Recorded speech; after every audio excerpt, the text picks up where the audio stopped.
Alors la voiture, ça reste le mode dominant dans les déplacements des Français. Là on parle de mobilité locale, mobilité du quotidien, mobilité à moins de 80 km de son domicile. L'enquête nationale transport de 2008 nous dit, donc qui est la plus récente enquête de mobilité à l'échelle nationale, nous dit qu'en moyenne on a 2/3 des déplacements locaux qui sont réalisés en voiture. Et ça représente plus de 80%, exactement 83% des distances parcourues. La proportion des distances est plus importante qu'en proportion au nombre de déplacements parce que, évidemment, un déplacement en voiture, en moyenne, c'est beaucoup plus long qu'un déplacement par un autre mode de transport.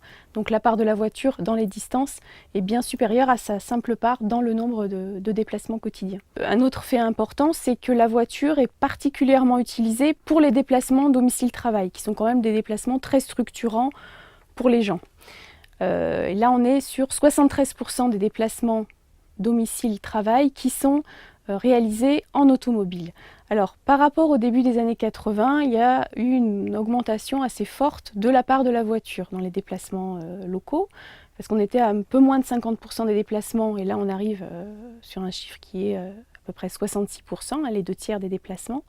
Donc une augmentation qui a été assez forte et qui s'est surtout faite, ce qui est intéressant, c'est que ça s'est surtout fait au détriment de la marche à pied. La marche, elle est passée d'1/3 des déplacements à peu près 1/5, on est à peu près à 20% actuellement. Le fait qui est marquant aussi sur l'utilisation de l'automobile, c'est que c'est un mode de transport qu'on utilise finalement tout seul. C'est-à-dire que 4 déplacements sur 5 actuellement en voiture sont réalisés par simplement, il y a le conducteur dans la voiture, il n'a pas de passager. Finalement, la voiture avec un passager, 2 passagers, 3 passagers, c'est assez rare. C'est vraiment le mode de transport individuel, alors qu'on a 3 ou 4 places en plus qui pourraient être remplies. Mais pour l'instant, en tout cas, l'utilisation de l'automobile, même si on voit qu'il y a des formes de covoiturage qui se développent, pour l'instant, très massivement, l'automobile, c'est un mode de transport dans lequel on est tout seul dans sa voiture.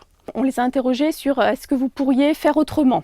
Alors après, derrière, ils peuvent mettre beaucoup d'explications, mais en tout cas, assez massivement, ils répondent non, on ne peut pas faire autrement. Souvent se greffent d'autres types de déplacements sur ce trajet, accompagner des enfants, passer faire des courses, et la voiture reste le mode de transport le plus souple, le plus flexible pour finalement enchaîner les déplacements et organiser des activités, tout en maintenant un budget de transport qui est moins d'1 heure par jour.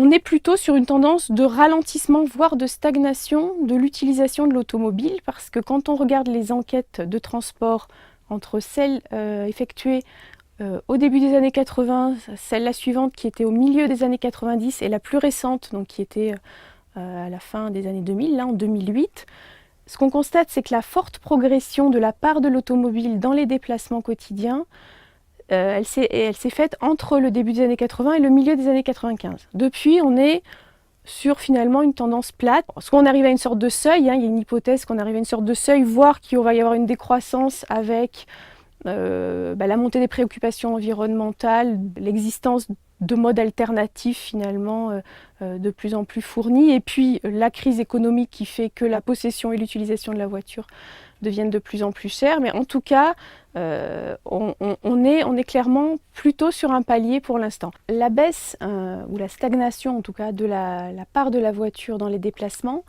elle est observée dans certains territoires et pas dans d'autres. Les territoires dans lesquels l'usage de la voiture est plutôt en régression, ce sont les centres urbains ou les banlieues denses. Par contre, dans les territoires périurbains et ruraux, on n'observe pas du tout de cette tendance. Au contraire, l'usage de la voiture continue de progresser, notamment parce qu'il y a un manque d'alternatives et puis manque de compétitivité des modes alternatifs par rapport à la voiture.